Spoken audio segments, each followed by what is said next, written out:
So you want to learn how to make melodic dubstep? Well, you came to the right place, because I have been producing this exact genre for the last 10 years. And I even produced the drops for 2 songs that have been signed to Ophelia.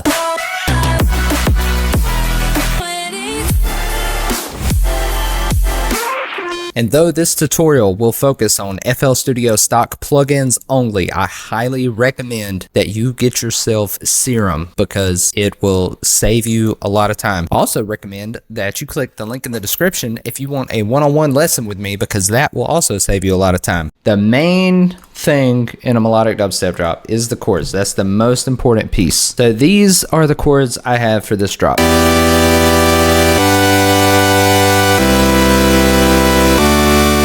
Okay, so this first chord is an E minor 7, because we have the regular triad E, B, and G, which makes that an E minor triad, and then we have this D, making it a 7th.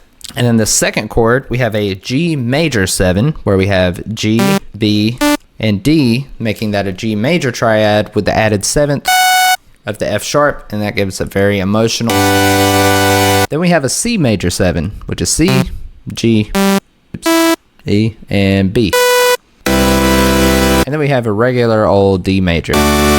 So usually when I'm making these melodic dubstep drops, I want at least 5 to 7 layers. Some people go even crazier with it, but for me, I mean, the drop I produced got onto Ophelia. That seals the deal for me. 5 to 7 is fine.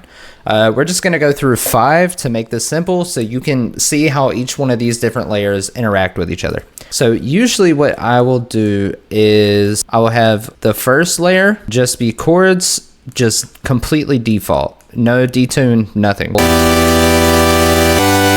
And I'm using Harmor for this because Harmor is amazing. And I'm going to export these to audio because my computer cannot handle a bunch of instances of plugins. So I will just name this SS1 for Supersaw. And then we want another chord stack, and we're going to use Harmor for this also, that is very detuned. So the first one, no detune. Second one, complete opposite, detuned out the ass. Maybe not that much, but...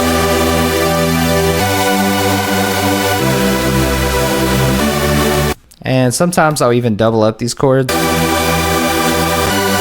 and then paste it an octave up. That sounds good to me.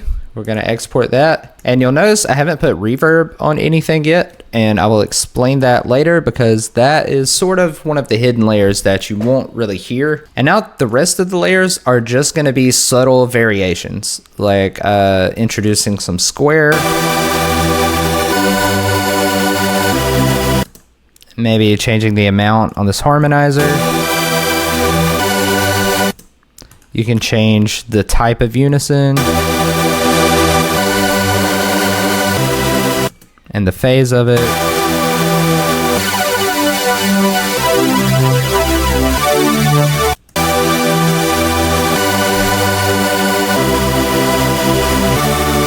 And that's basically it. Just doing anything you can do to vary up the sound. Because basically all we're doing with these Supersaws to make them sound big is we just need a lot of variations in timbre and in pitch. And you do that by having different unison voicings and having slight variations on the actual saw wave. And by introducing different plugins as well. So that's our third stack. Now I'm going to replace this Harmor and we'll just use something like Citrus. It really doesn't matter because at the end of the day, you want the saw stack to sound big, and that's the main thing. You just want it to sound big and wide, and you want it to sound like Supersaws. I try not to get too much into the weeds of doing these Supersaws because you can endlessly add more layers. Let's just see if they have some type of preset for Supersaws. I'm sure they do. Yeah, we'll just get the Supersaw preset.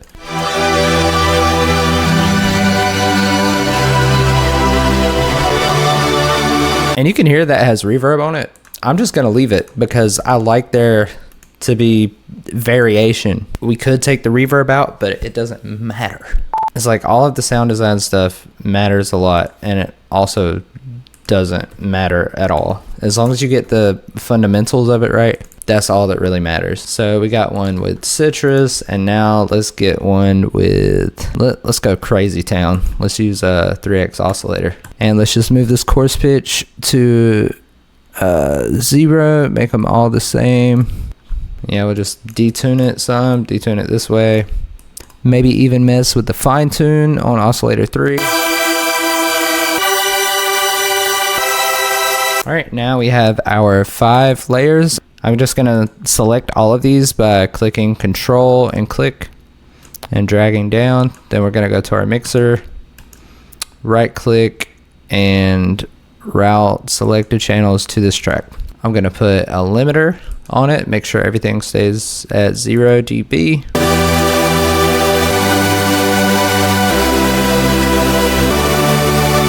Now we're going to do some EQ because I just like to mix as I go, and let's just get rid of the low end.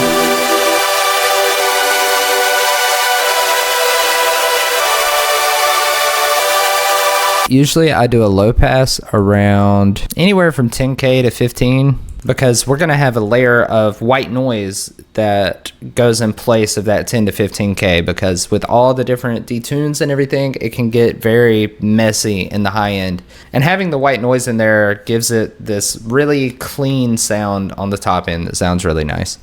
So I'll just cut it off. We'll just go with like 13K. So then I like to export that whole thing as one big old saw stack. And that's just because I really like my project to stay as clean as possible when I'm working on something, especially for a client. Make a new mixer track and go to the limiter. There we go. All right, so let's go ahead and get our first hidden layer, which is going to be the white noise.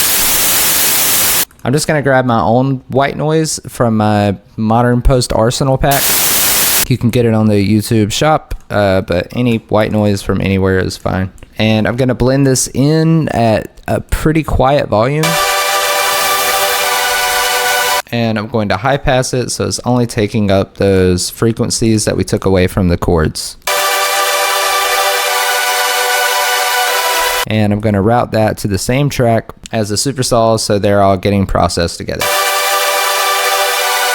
And let's take out some of the mids in the sawtooth. They get kind of crazy sometimes up in here.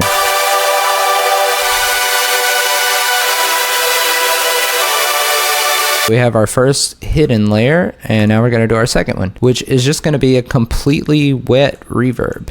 Take this up all the way to wet, take the dry all the way down, and I like to take the stereo separation and go all the way to the left. That's going to make it nice and wide. Make the decay long as hell, turn the sides up all the way, high cut all the way, and turn the low cut up to, I don't fucking know. Around here is fine, I guess. And I'm gonna be real with you, I do not like fruity reverb at all. I think it's a very shitty reverb, so usually what I would be doing for those types of layers is using Valhalla Room, Valhalla Vintage Verb, Valhalla Shimmer, just all of the Valhalla plugins because they just sound fire. And the last hidden layer we need is one single note that goes behind all of these chords that kind of ties them together. A lot of the times I like to use a vocal for this, or like some strings, just anything. Really, it doesn't really matter because it's going to be tucked so far into the back. But for this, let's just use a synth. So I just feel like that's easier to comprehend if you can see the note. So I think since this is in the key of E minor and a D is the 7th of an E minor chord, I think we should just go with a D. And let's just use flex for this. Probably just the default would be great. And I'm just gonna throw some delay and reverb onto it just to make it wider.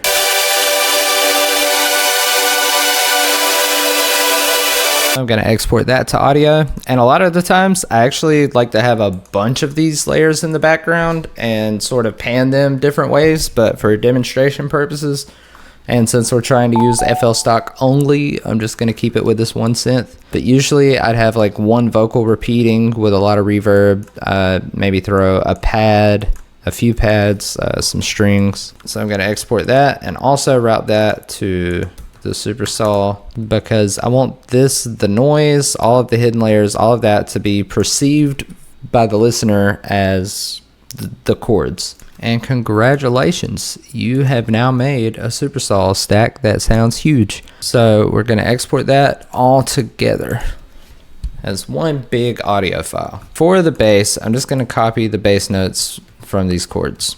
And let's go into our handy dandy Harmor, paste the bass, and we're going to go here and bring that to our default preset.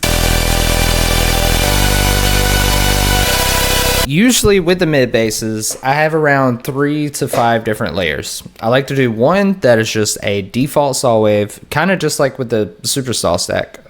It's really good for that 100 to 200 range. It just fills in that gap. So I'm going to export that. So that's our first mid bass. The second mid bass, you need a layer that is kind of growly. So the way we're going to do this in Harmor is take this unison up to like 5, take the panning up all the way, put the phase up all the way, and keep the pitch somewhere on the lower end. And we're going to change the unison type to hertz, and that's going to give us a sound like this.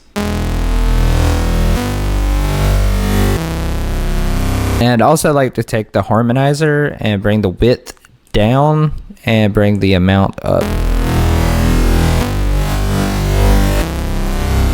And let's go to the compressor. I'm just going to go to burning and bring the amount all the way up and take up the mid some.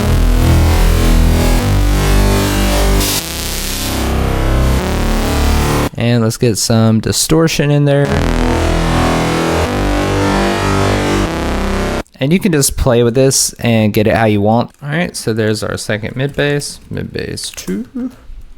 Now for the third layer, I'm still gonna use Harmor because it's just, it's very versatile. I'll go back to default and we're just gonna do a high unison bass. And I'll probably go to this compression, turn on the heating, and bump up some mids. Sounds good to me. You might be thinking to yourself, but Chill Panic, what about the low frequencies? Don't they have to be mono? Well, don't you worry. We're going to make a separate sub, silly pants, and high pass everything. So we ain't even got to worry about that. And then if we want to, we can just use a different synth just to give us like a different texture. Why don't we just get Citrus? Citrus is kind of a bad boy. Let's see these bass presets they got. Alright, now we've got all of our mid basses, and I'm going to do the same thing like I did with the saws. And we're just going to select each one of these and route to this track. Alright, now we need to take out the very low end of this bass.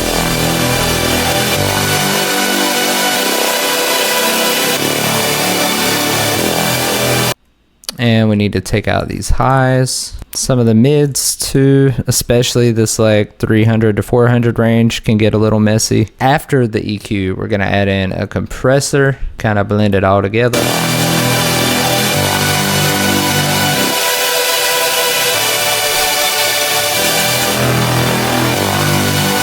And it's still not sounding how I want, so I think we should add just a little bit of distortion. Let's get a fruity wave shaper so we can just shape it how we want.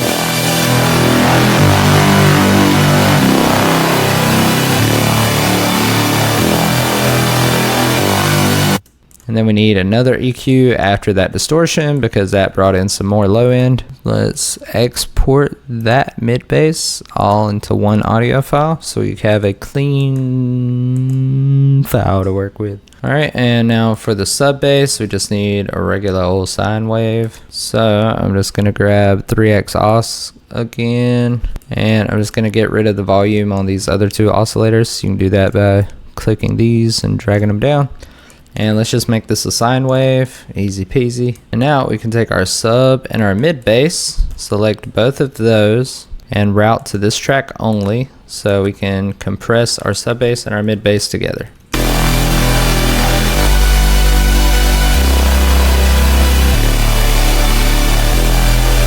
right, and now it is time to move on to the lead. So, whenever you're doing a melodic dubstep lead, I like to think of it as sort of like a guitar solo. You want to be sort of expressive with it and just try to make something that sounds cool. Sounds cool and melodic. We're making melodic dubstep, not boring atonal rhythm. So I created this lead that sounds like this.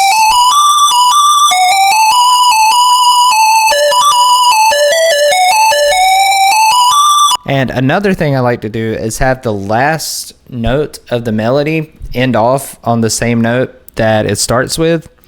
So that way it kind of blends in and can be looped and sounds cohesive, if that makes sense. And it took me a while to figure out how to make that Ophelia lead with FL Studio stock plugins only, because usually what I do is take Serum and I'll have a square wave and frequency modulate that by noise. I made my own Ophelia lead in Harmor. Doesn't sound as good, but it's very close. So basically all I did for this was I took a square wave. That's another thing. With the main lead for your melodic dubstep drops, the common practice is to have saws for the chords and then have a square for the lead, and that creates some separation between the two. So in Harmor, I have this mix knob set all the way to the right for square, and then I have this prism right here, which is set to, I don't know, anywhere from like 10 to 20 should be good. Let's see, if you go too crazy with it, it's gonna sound crazy. And the prism, I don't know what the hell it's doing, but it gives the same randomization to the pitch, I think, that FMing it from noise would do. So I sort of simulated the phase modded square wave from noise using the prism, and then adding a little bit of vibrato with this knob. And then I added some unison, but without the panning, to really give that detuned sound. And then I've got compression set to heating, bumped up the mids, and I put some reverb on there, and a little bit of distortion. So usually when I'm doing melodic dubstep drops, I have 3 to 5 different layers for the leads. The first lead is this one, like the classic Ophelia lead. Then I'll have some sort of like saw or saw plus square. Maybe you can change the saw a little bit so it's just not like a regular saw wave, and kind of distort those together, and that'll be another layer. And then I'll have just like almost like a Supersaw, just a detuned saw wave. It's nothing crazy. It really doesn't matter too much. You can use all types of things. You can use string one-shots. You can use everything as long as it supports the main lead, because what the listener is going to hear is this lead. That's basically all you want them to hear. The rest of them are just to support that and make that sound bigger. Pretty cool, cat. And now I'm just going to set this to default, and let's just have part A be a saw wave, and let's go here to part B and turn that on. Make that a square wave, and I'm gonna turn on some detune for this too, maybe a little higher. And let's go back to compression, heating, bump up the mids.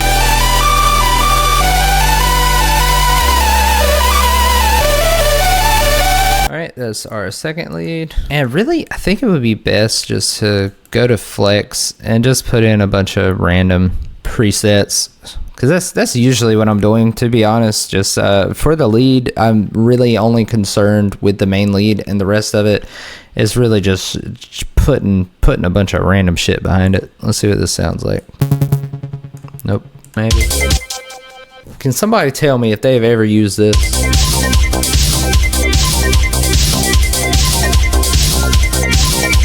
Why the fuck did they put that in there? What's the fucking... Sorry. Okay, DX7 lead. Let's try that. Thank you. Alright, we'll export that. And for our fourth lead, I'm going to do something a little crazy. We're going to get a little sneaky. We're going to do a little sneaky, little sneaky thing. So I'm going to go to a piano. Doesn't really matter which one. Closed grand. Yeah, and I think I'm gonna copy this lead to 2 different octaves. All right, here comes the sneaky sneakies. We're gonna go into the reverb, and we're gonna make that shit completely wet, no dry, and turn that decay up.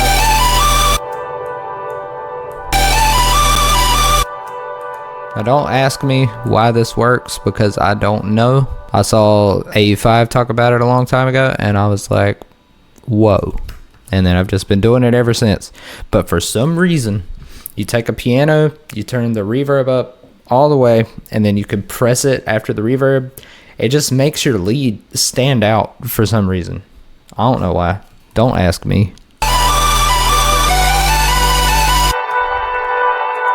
You hear that shit? It just sounds fucking lovely, don't it? But you also want to keep that at like a very quiet volume, because having the reverb up all the way and compressed, it brings out some ugly mids. So I like to keep that shit down. Just keep it down. Now, if you want to get real fancy, after you have all that done, you can even do a counter melody. This is the counter melody I came up with.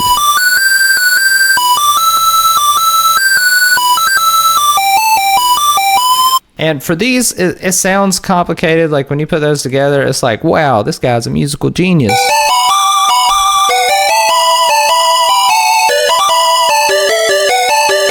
And maybe I am, but I doubt it, because what I do is I just copy the MIDI of that main lead, and then I paste it into here, and then I just kind of move notes around. I'll usually go up a third or a fifth. The main lead starts on G, so I started it at G, and then I just moved it up to B, so it would be the major third of G. And then I just mess with the notes to make sure it stayed in the E minor scale. You don't have to be a music theory wizard, because I sure the fuck ain't. And you sure the fuck don't have to be. You just play with shit until it sounds good. It's not that complicated. Stop trying to make it complicated, you bitch. Let's see how that sounds in context.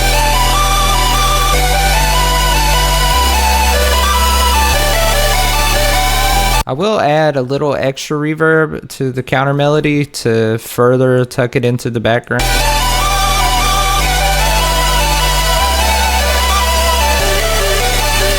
I like that shit. It sounds good. So let's export the counter melody. We're almost done, you fucking hippie. All we need are drums, some sidechain, and we need to do some fancy little bass fills and shit, bruh. So I went ahead and wrote these drums out. Very simple, just... And I did not use FL stock drums, because fuck FL stock drums. Be a man and get splice, or a woman.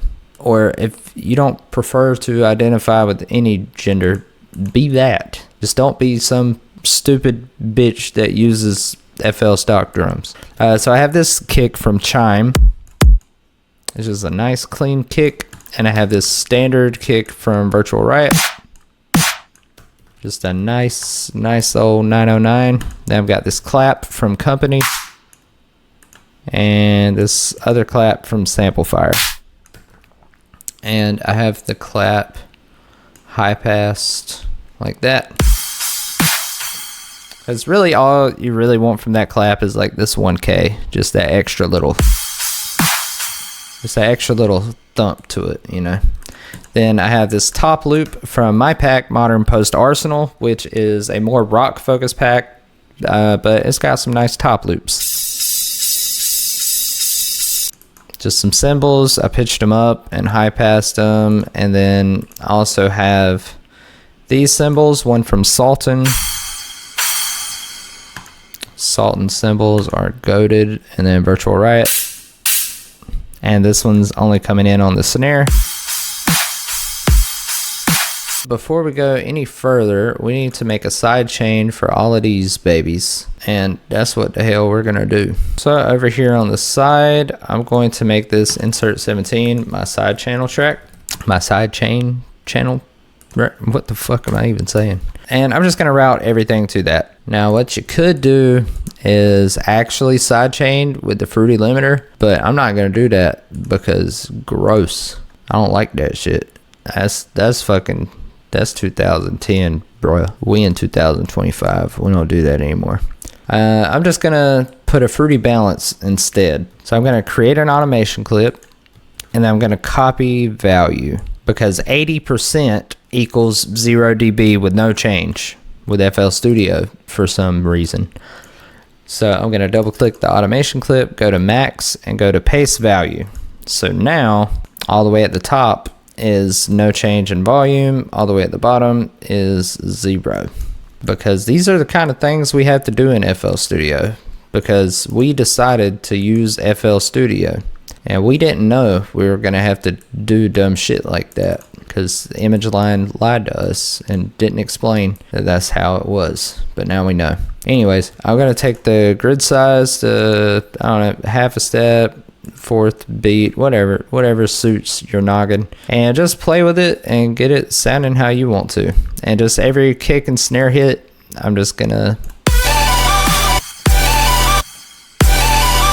if you don't like the sidechain like this, well, go tell somebody who gives a fuck. And I might just use Maximus on the master, because Fruity Limiter is just, it's purgatory for sound. I don't know if that even makes sense, but let's just put Maximus on like a mastering thing, because Jesus Christ.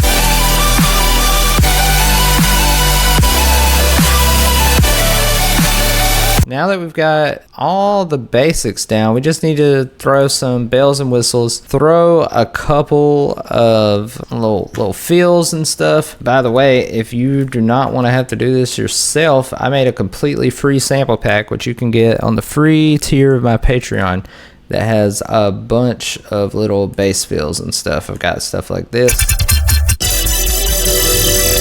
Reese fill.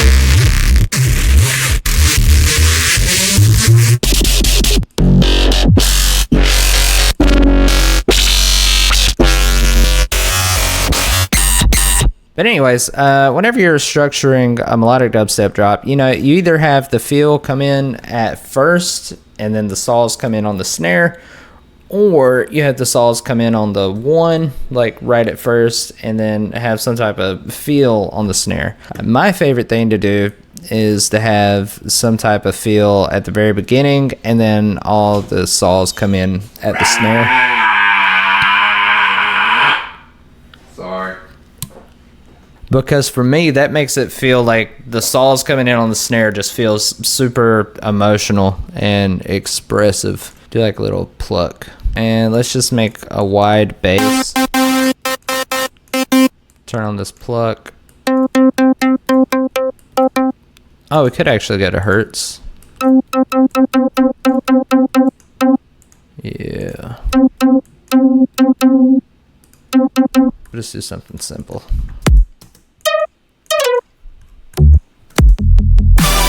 Yeah, that sounds cool. We'll add some distortion to it.